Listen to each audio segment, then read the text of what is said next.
من الثقة الزايدة حسوي معمول وأنا ما عندي ولا شيء يخص المعمول، كله في ينبوع.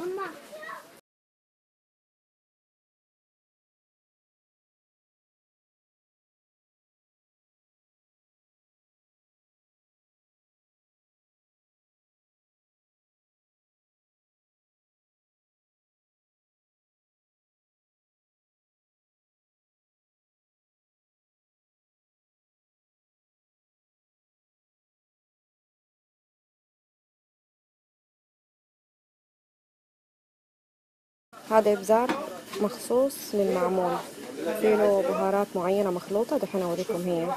هذه جاهزة مخلوطة. ممكن ما تلاقوا الأبازير المخلوطة حقت المعمول. بهارات سنات، في بهارات مخصوصة للمعمول والحلويات، بس هنا ماني لقيتها.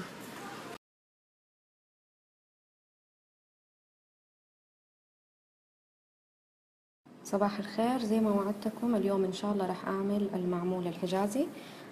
هذه هي مقادير جهزتها، وفي الأخير راح أنزلها على الانستجرام إن شاء الله. معروف عندنا في الحجاز إنه المعمول نسويه في شهر الحج على العيد، وأنا تعمدت أخر المعمول للحج، وكل عام وانتم بخير إن شاء الله. اللي يميز معمولنا الحجازي نكهة إبزار المعمول أو إبزار العيش. هذه البهارات الخاصة اللي وريتكم هي لما كنت عند العطار. اللي ما عندها هذه البهارات تقدر تستبدلها ببهارات الحلويات والمعمول من شركة إسناد، موجودة في السوبر ماركت في قسم البهارات. الإبزار ده عبارة عن زرمبة بيضة وخميرة الحج. خميرة الحج هذه مجرد مسمى خميرة، بس هي أصلا ما هي خميرة. وكمان فيها حبة سودا وينسون وشمر ومحلب، مطحونة كلها بكميات متساوية أو حسب الرغبة. المقدار حق صغير يكفي حق عائلة صغيرة. دحين أقول لكم إيش هي المكونات بدون ذكر مقادير، لأني إن شاء الله كلها راح أنزلها على الانستغرام. راح أحتاج لدقيق أبيض سعودي. الدقيق السعودي يتماسك أكتر في المعمول، مو زي الدقيق الكويتي. الدقيق الكويتي ينفش وينفع للمعجنات أكتر. وكمان دقيق أسمر أو دقيق بر. والإبزار حق المعمول حليب بودرة، خميرة، بيكنج باودر، ملح وموية وسمن. بالنسبة للسمنة انت ممكن تستبدليها بزبدة. انا حابة طعم المعمول بسمنة الفارم، ممكن انت تستبدليها بزبدة بنفس المقدار. دحين راح احط على الدقيق الابيض والاسمر كل المواد الجافة واخليهم على جنب.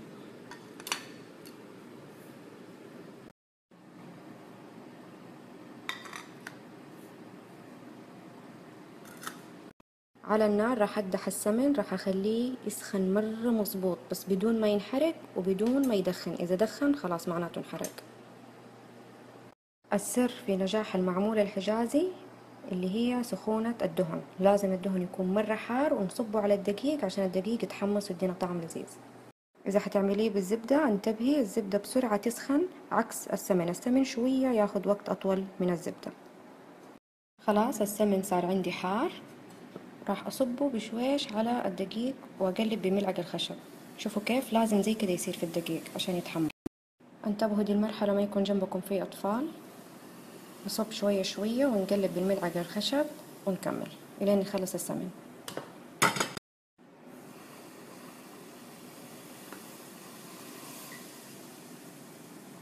شايفين هذه الحركة تخلي الدقيق يتحمص. آخر دفعة من السمن. الحين راح أقلبه مرة كويس إلين يختفي الدقيق ويصير ما في لون أبيض. في ناس مرة ما تحب نكهة إبزار المعمول، فتقدري تستغني عنه وتحطي بداله فانيليا، بس هذا هو الأصل. برد شوية وصارت حرارته أقدر أتحملها بيدي. أفروله بيدي بس أتأكد إنه السمن أتداخل مع كل الدقيق قبل لا أعجنه بالموية.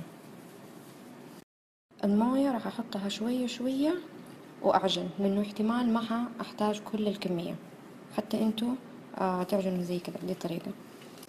كتير بيقولوا لي إنه المعمول دائما ما ينجح معاهم، يا يطلع مرة قاسي يا يطلع مرة مفتت. لما يكون مرة مفتت معناته الدهون مرة زايد.